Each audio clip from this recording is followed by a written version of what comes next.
Hey everybody, welcome back to the 6th round post-fight show with me, Zane Simon, once again flying solo this week. Coming to you guys just from the end of Steve Garcia, David Onama, UFC Vegas 110 at the Apex facility in Las Vegas, Nevada. And yeah, I mean it was not a great card on paper, and there's some fun action, a couple fun submissions in there, a couple fun TKOs, knockouts, but really a pretty unmemorable card, all things considered. Garcia in the main event absolutely stomped David Onama. I believe that's the first stoppage loss of Onama's career. And yeah, that he started, I mean, it just looked like he started that fight totally shocked by Garcia's power and willingness to wade forward, and he never unshook himself. He never got started. He was never able to plant his feet. And yeah, I mean, I got to go with Kevin Holland Oates here. Onama tends to start cold and be a little patient, and he often gets caught early too, starting cold. And that's a terrible way to fight Garcia. It's kind of why I picked Garcia going in. It's just like, I don't trust Onama to not trade with Garcia. And usually Onama has to kind of get his bell rung to figure out what kind of fight he wants. And that's all terrible for a fight with Garcia. And great win for Garcia, though. I mean, it does honestly mean something quite a lot different. Like Onama, I still have a little trouble with the idea that he's a top ranked UFC featherweight. He's never really felt like it, and it's only a win over Giga Chikadze in a fairly ugly fight that had him ranked. But he is a legit tough, durable action fighter in the featherweight division. So for Garcia to go out and just walk through him the way he walked through guys like Shayalan Nerdembeke or Chase Hooper, that's an impressive turnout for Garcia. He is absolutely sold on being crazy violent, even against very good opponents, and great to see it. Hope it carries him further. He called out for the fight afterward. He called out Max Holloway for a BMF fight. Um, you know, I like the ambition. It's not a terrible idea to call for a big fight, especially a weird big fight like that. It's not like, I don't believe Holloway has anything booked right now, so it's not like a terrible, maybe he could get it. I doubt Holloway's interested in taking that fight. We don't even know if Holloway is interested in returning to featherweight at this point. And so yeah, that's fine. Otherwise, seems like, fights against somebody like Patricio Pitbull or Gene Silva, or even, Yusuf Zalal and Arnold Allen, fighters who up the division. Anybody else ranked right now, I'd even say guys like Josh Emmett or Ortega.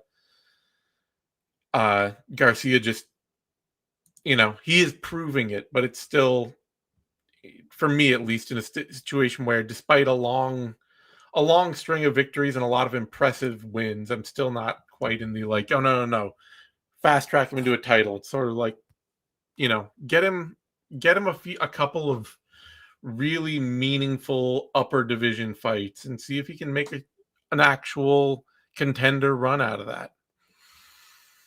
So impressive for Garcia, and unimpressive, really bad showing for Onama. Gave Garcia everything he needed to beat him. And at some point, I hope this is the wake-up call. I hope getting actually stopped like this is the wake-up call he needs, that he has to figure out how to start fights without these super cold periods early on. That's just not, the higher up the division you get, the more that kind of thinking just starts to cost you. Yeah, and I guess fights for Onama, looking at that, he could certainly, I mean, Dan Ige is coming off a loss. Brian Ortega is coming off losses. Those would both be perfectly good fights. I'd say probably do Onama Ige. That feels like a really solid fight for him and would be a lot of fun. So I'd love to see that. Let's see. For that, Waldo Cortez Acosta, Ante Delia, and another week with another absurd judging, refereeing, officiating controversy. I don't know what's changed in the culture. Like, this kind of thing in the UFC used to never happen. If a ref stepped in and like waved a fight off and jumped in the middle of something, then usually if they thought that they'd made a mistake afterward, it was just oh, too bad, we fucked it up. Goes down as a no contest, goes down as a TKO. You can contest it later with the commission. Seems like there's been a culture change, maybe one the UFC's been pushing for, to keep every fight going as long as it can at any cost.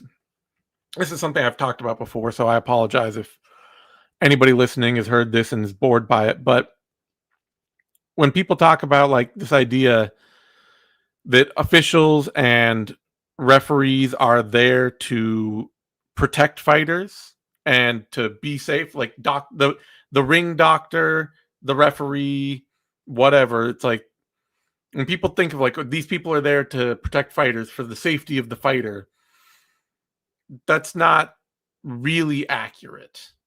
And if you get into the weeds with like referee training and official training and commission politics, like doctors and referees are there because commissions mandate they be there, because legally the state does not want to sanction fights without proper structure in place. They don't want unsanctioned fight events. That can be deadly and a terrible idea. So the support structure of officiating, promoters see that not as, oh, I'm doing this out of an abundance of caution. These are precautions I'm taking for the safety of the fighters.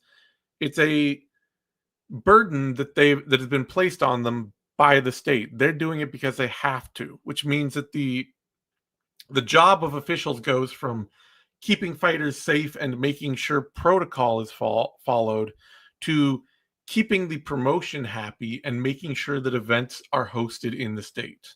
They are there to make an event run smoothly, not to keep people safe, not as their first line of the first mission. The first mission the ringside doctor has is to go in there and see if they can do anything to keep an event running and to keep a fight going. And it's the same thing with officials. And it's one of the big reasons that like it then becomes much more important for corners to try to protect fighters, because the official will first and foremost try to convince them to get back out there and keep fighting. And we've seen that several times lately. This was this one especially bad because Smith waded in and said stop, stop, stop a few seconds, like 20 seconds too late after a foul. And then all of the corner people, all of the officials came in. We got Waldo sitting on the stool. Like, even if he did not mean to call the fight off, the actions of all the rest of the crew around him effectively should have called that fight off. But like I say, the mission they have is to keep the fight going. So Waldo was willing to keep going. He was willing to turn around and get back in the fight, and he gets a knockout for it right away. He's fighting with urgency and anger and just puts one on Ante Delia. And, if you're Delia, just like Jake Matthews, just like, let's see, what was it before that, or after that? Oh, just like uh there was another one recently. I'm trying to remember where a fighter got effectively finished. Oh yeah, just like Kyle Nelson, Matt Frevola. Although Nelson won that fight that he would have won anyway, but like this is a case where Delia just has to. He should be he should be going out and challenging the result, going to the commission right away and saying this is a no contest. All of these people entered the cage. The referee made every motion this fight was going to be over. It has to be a no contest. I shouldn't be taking a loss on my record because of this. I don't know that he probably has no shot of getting that overturned, but that seems like the. I mean, if I were that fighter's manager, I'd be pushing for that immediately. But for and as somebody else mentioned, I was trying to think of the other one other than Matthews Magny, and it was the Frevola fight, but Frevola should have lost and did lose, so he really doesn't have a case. But the Matthews fight too, like, he's got to. I think he already did say that he was going to go challenge that fight with the commission. Jake Matthews has to, absolutely has to, and so does Delia. As for potential next fights, though, if you're Waldo Cortez Acosta, you're not going to turn around and try to go back. Okay, he lost that challenge already. Well, great. I figured it was a losing proposition. You just have to, you got to try. But as for next fights, I mean, if you're Waldo Cortez Acosta, you're obviously not going to go out and let Delia have a rematch immediately. There's no reason you would want that, even if this fight gets overturned to a no contest. Instead, probably, he's already fought and lost to Pavlovich. Probably should be pushing for a fight with Derek Lewis. So that would probably be, if I'm Waldo Cortez Acosta right now, looking at the division around him. Blades is injured. He's already lost to Pavlovich. Volkov, if he's smart, is going to sit around and see if he can't weasel a title shot out of Gane, maybe getting injured before he can fight Aspinall again, or just wait 8 months. See, obviously, Cortez Acosta could try and get a campaign for a Volkov fight. That would also be a smart idea. Just don't expect Volkov to take that. Fight with Derek Lewis would probably make more sense. And for Delia, Jelton Almeida, I guess, or Mick Parkin, Tai Tuivasa probably. Although Tai Tuivasa also feels like he should be in a point where he's not really fighting anymore. I don't know. But anyway, just a mess of a fight, and we get a good flashy finish out of it, but it just feels like it took the dumbest route to get there. That brings us to a welterweight bout: Jeremiah Wells, Themba Gorimbo, and I got a few people riled up this week after Gorimbo said he would kill Wells if he had to feed his family, and it's like, man, you're gonna ride a single leg if you have to feed your family, and this was absolute. I'm putting two guys who are punch and clutch fighters against each other.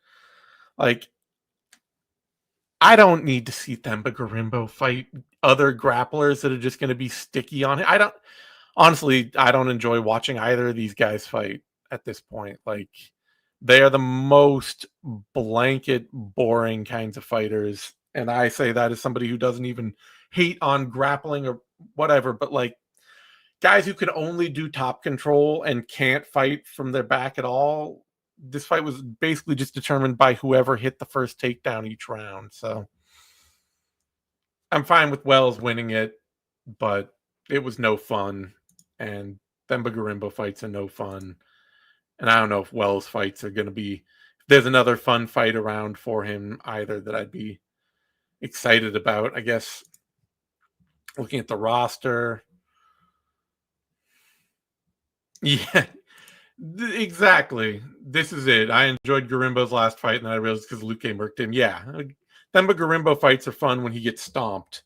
When he wins, it tends to just be him absolutely clinging to the sloggiest fight possible. For Wells, though, what was it? Did he call out like Matthews or something? I don't know. Guess up at welterweight, I'd watch him fight Punahele Soriano. Maybe that might be fun. Or I guess you could do like him against Brahimai, or maybe him against. I guess. Well, Chris Curtis is down at welterweight. I don't know. Something like that. And for Gorimbo, I don't know. I don't need to see it. We had this brings us to the night's actual huge controversy. Yadier Dval against Isaac Dulgarian. And look, anybody who's listened to me or seen me or has ever paid any attention to me whatsoever, and I'm sorry if you have, but anybody who has knows that I don't like calling anything a fixed fight, because almost invariably the fights people call fixed are ones where somebody gets knocked out in a really weird way, and then everybody starts getting in and dissecting like, oh, was that the behavior of a guy who wanted to quit, or is that a fix, or what? And it's almost never like a TKO or knockout loss. I'm pretty much always going to say it's not a fix unless you see a bunch of other factors. And this is a fight where you have to look, and this is as a first round submission too. I think it's extra suspect because submissions are definitely probably the easiest and most natural way to fix a fight in MMA, because all you have to do is let yourself be taken to a bad position and then just don't quite fight it hard enough, and you can let somebody tap you out. And I'll say Dulgarian, if I had only seen the fight, I would be like, wow, that is a really weird, stupid loss for Dulgarian to take, but I guess. But for a betting line to swing like a couple hundred points before a fight, and especially to swing on like round one odds, a few hundred points right before a fight, and then for Dulgarian to go out and get finished in the first round. And I'm happy and here to bag on DC's commentary all you want. He gets stuck in all sorts of narratives, seems to forget rules, seems to forget how any part of the sport works sometimes. But when even DC is like, wow, I have no idea why that guy made so many bad errors in defending a choke and so many bad errors in defending the grappling there. And to see that big line move, like if Isaac Dulgarian did not throw that fight, then he came in sick or injured and people found out about it. I said this with the recent I said this on the Vivi bonus with the recent Pereira Ankalaev fight, where in the moment you're like, wow, that was an amazing dominant performance from Pereira, and then afterward Ankalaev was like, oh, I had broken ribs. It's just like, okay, look, I guess it's technically not fixing because you didn't predetermine a set course for how the fight was going to go, but you did enter the fight knowing that you were so compromised you could not effectively compete. And the UFC, apparently, the way that people were talking about it afterward, the way the commentary members were talking about it after, they knew and didn't disclose that to anybody. You are effectively at that point putting on a fixed fight. You know, almost every other major sport out there has entire protocol of injury reporting that they go through. People, you know, if somebody's, even if a star is hurt, everybody knows about it. And if they're playing hurt, everybody knows about it. Everybody talks about it. For the UFC to be like, oh, we know fighters are hurt, but we're not going to tell anybody because that would spoil our product, is it's incredibly, especially with how partnered and how in deep they are with gambling as a core sports industry. Like, they're bringing on gambling experts, they're telling people plays to make, they are giving people advice and going through live odds and all that. It is really hard to separate that from, you know, to separate the UFC from that as a really suspect and dirty aspect of the fight game. And of course, it does not help at all either that Dulgarian was, before he ever got to the UFC, he was a Glory MMA and a fitness guy, now who was the coach for that famously, James Krause. He was a James Krause guy. So, okay, yeah, this too. Somebody posted a clip of Dulgarian talking about how fighters should get a percentage of sports bets. Like, how much do you have to wonder to, like, if, say he's injured, if somebody close to him says, hey, you go out and fight, even though you're really injured, you can clear your medicals, you can hide it, go out, make it to the fight, take the fight, and I can make enough money betting on you that I can cover your win bonus. Like, that kind of thing isn't that far-fetched, you know? We are seeing all sorts of betting scandals all across pro sports out there right now, and this is a terrible look. It really should be investigated. And yeah, I just saw that during the event, Delia saying he'd never eye poked somebody in 33 bouts, and that the punishment for doing that should be severe. Like, that was really funny. Some great, really powerful, dramatic irony there. Let's see. I guess for Dval, you know, fixed or not, he got a win over a top prospect, and that could set him up for,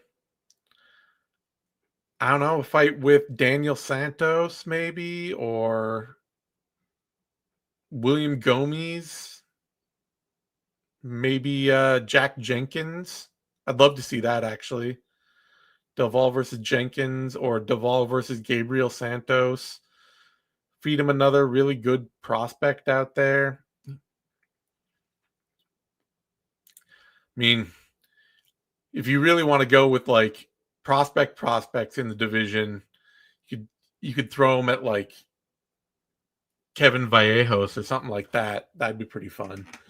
Either way, he's a very promising action fighter. I look forward to seeing him fight, and there are a ton of good fights for him taking that division. For that, we had a welterweight bout, Charles Radkkey, Daniel Frunza, and man, I can't imagine anybody having Radkkey by submission going into that fight. I also don't know why he needed to be NCAA wrestler Charles Radkkey out there. I come for Radkkey to see bloody left hook knockouts and really dumb post-fight interviews. That's it.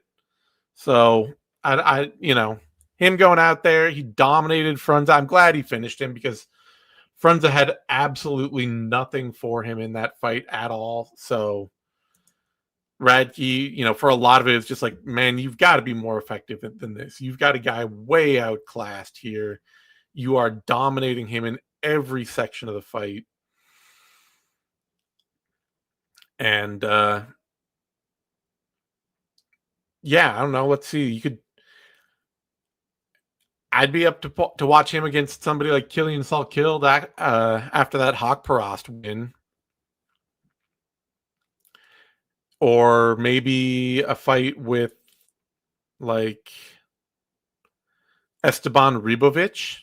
That'd be a lot of fun. So before that, Alan Nasimento, Cody Durden, and man,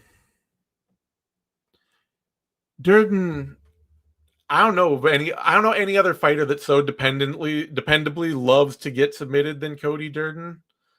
This guy puts on he looks absolutely great in almost every fight that he loses, right up to the point that he makes some absolutely terrible mistake and gets tapped out almost instantly. I mean, in this case, it's just all about, like, he's such an aggressive fighter and such a consistent aggressive fighter who's not really trying to think about what his opponent is doing and just trying to walk through them, that anytime the tide turns against him, he's almost always right there throwing himself into the teeth of the action as that's happening. So the collapse is always instant and gigantic. So terrible fight for Nasimento for a round and a half. Then he clipped Durden once and subbed him out. It's exactly the way Durden tends to lose. And it's a solid win for Nasimento to keep his momentum going. Let's see. Probably should get a ranked bout at the bottom of the flyweight rankings right now. Somebody like Bruno Silva, frankly. So I'd love to see Nasimento fight. Yeah, Bruno Silva. He could also do a fight with Charles Johnson. Something like that. Those would be strong options. I think I'd go with the Bruno Silva fight, though.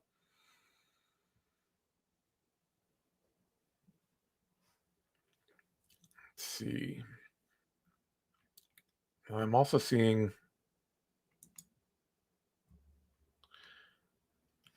I don't know. Let me check if Imanol Rodriguez is booked. I don't want to see him fight Imanol Rodriguez, but now I'm interested. Rodriguez is one of those. He's one of the top. He was one of my top flyweight prospects in the world last year, and he just got a contract through Contender Series. He's not booked yet, just to answer that question. But I'm very excited to watch his debut. Let's see. Oh, that's right. I was looking at. I don't know. Anyway, getting a little lost and off track here.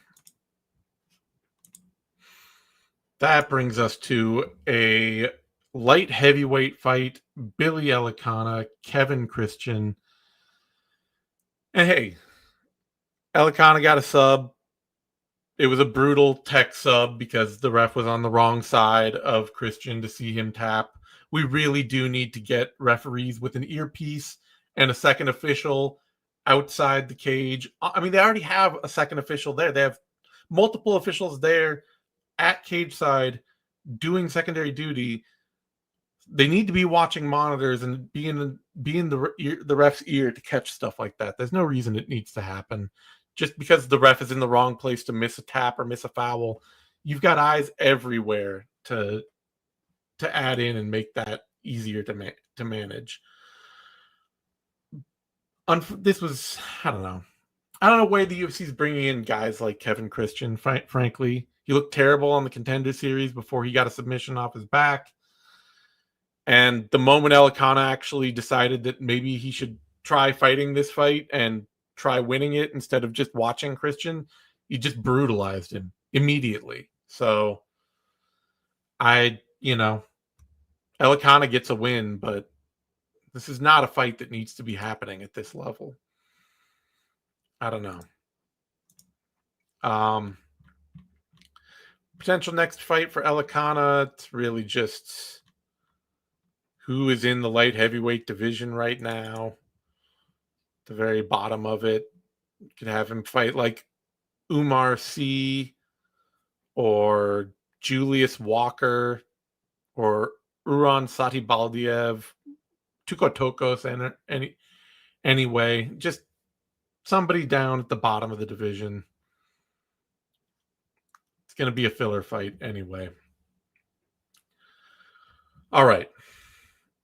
That brings us to a bantamweight bout. Timothy Kwamba, Lee Chang-ho.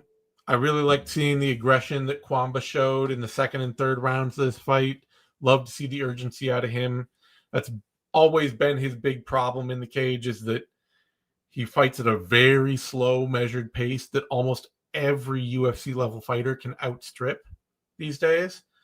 So maybe down at bantamweight, he feels bigger, he feels stronger, he feels less likely to get dominated. He can take a harder fight to people. And he took a solid fight to Lee Chang-ho, won it. Good on him.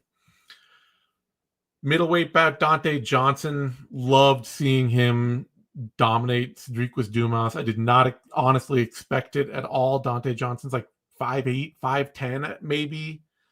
As a middleweight, he's tiny. He's built like a brick shithouse, I know.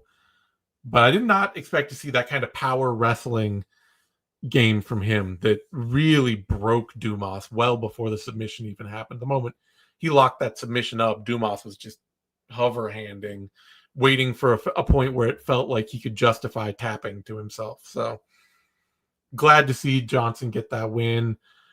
Welterweight may be in his future, honestly, but hey, he gets a UFC debut win. If he has to stay at middleweight, let's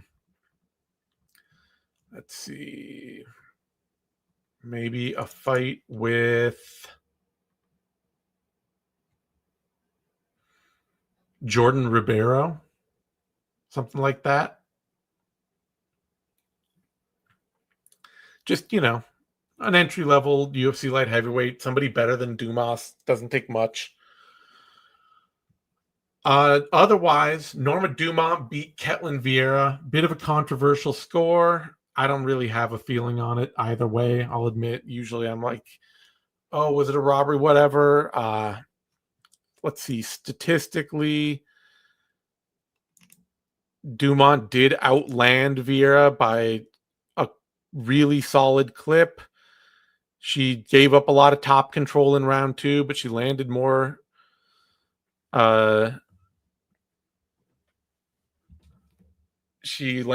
strikes in the second round. So I don't really have a strong feeling that she shouldn't have won that round.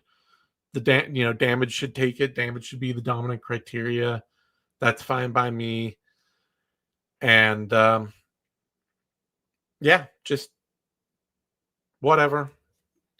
She's in position now where she should probably start thinking about just waiting to get a title shot. I hate the fact that I have to talk about that and recommend it like it's the only thing to do. But when you get to that point where now she's going to be ranked number 3 in the division and Pena and Pennington are both coming off losses, she's got more call for a title shot than anyone else.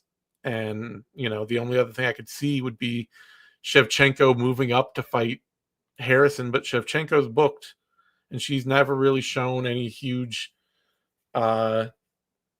interest in going back to 135. So, yeah, it's probably a Norma Dumont title shot, which will sell absolutely nothing. So it'll have to come underneath another more interesting title fight. And for Vieira, let's see, is there anybody coming off of She could do a rematch with Raquel Pennington, I suppose, or I don't think she's ever fought Juliana Pena. So, yeah, that'd be the fight to make. Ketlin Vieira, Juliana Pena. All right. That brings us to a women's strawweight bout. Alice Ardalian, Montserrat Ruiz, and not a lot to say about this. It was just it was a scrap. I really liked seeing that Ardalian seems like she's actually been focusing a lot more on her fight career. And I think there's even been some interviews she's done to that effect, saying that she was tired of people making fun of her for not knowing how to fight and not knowing how to strike. So she's been doing a lot of boxing work, getting a lot of coaching. She seems like she's getting a lot of strength and conditioning in now that she's in the UFC.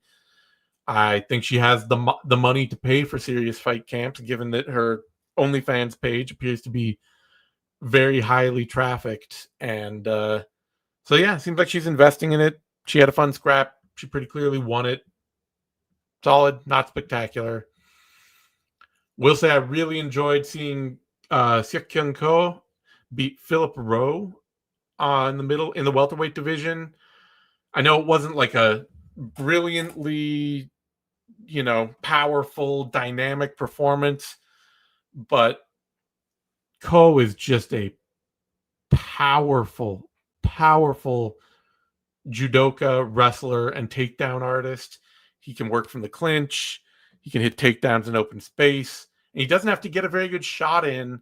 In that way, he kind of reminds me of Kamaru Usman a bit, in that he doesn't have to get a very good shot in to get a takedown really clean, because he's clearly so strong that just getting a hand on somebody is enough to pull them to the mat. And he's strong enough too, which I love to see, to not just control somebody in dominant positions, but exert enough control to also then land shots and use any space that gets created to land ground and pound. Compare that to somebody like Verna Jandiroba, again, in her fight with Mackenzie Dern. And Jandiroba, you can see the athletic disparity that comes into play there, where Jandiroba's just not, she could hold Mackenzie Dern down, she could get her down and hold her down, but she's not physically powerful enough to hold her down and keep positions while then doing damage and having a functional top game. So seeing somebody like Seok Kyung Ko out there, not just getting takedowns, not just holding position, but landing shots too. I like his grappling game a lot. So glad to see that win. Fights out there for him on the horizon. Let's see. I also like the gimmick of him calling himself the Korean Mike Tyson and then just wrestling people into oblivion. I don't know why, but that's very funny to me. Let's see. Could do something. I mean, I'd watch the hell out of him fighting Jacoby Smith. It's a prospect versus prospect match and a brutal one, but I wouldn't mind seeing it. I'd also love to see him fight Sam Patterson. Those would both be great fights to me. Otherwise, too, somebody, I wouldn't even say him being 32, I wouldn't even say it's too much to have him fight somebody like Ramiz Brahimaj or even somebody like Jeremiah Wells off this card. So whatever it is, I'm down for it. Just a mid-card welterweight action fight. And I missed the early part of Toledo Allen card, defeating Ariane Kanalasi, but she finished it dominantly, got all the takedowns she wanted. And yeah, it was a solid performance, whatever. Can't say I care that much. Anyway, it's a bit short show today because I'm flying solo. No bonus content or anything like that. You can find me on Twitter at Zane Simon. You can find me on Blue Sky and Substack at Zane Simon. And there's a link below in the comment or in the info for the post. Support the show. Throw a subscription. All that. I will not be back here next week at all for either the vivisection or the 6th round. We're going to be gone. I'm going to be traveling and all that, so I won't be able to do a show. Thanks, everyone, for tuning in. We'll see you next time. Adios.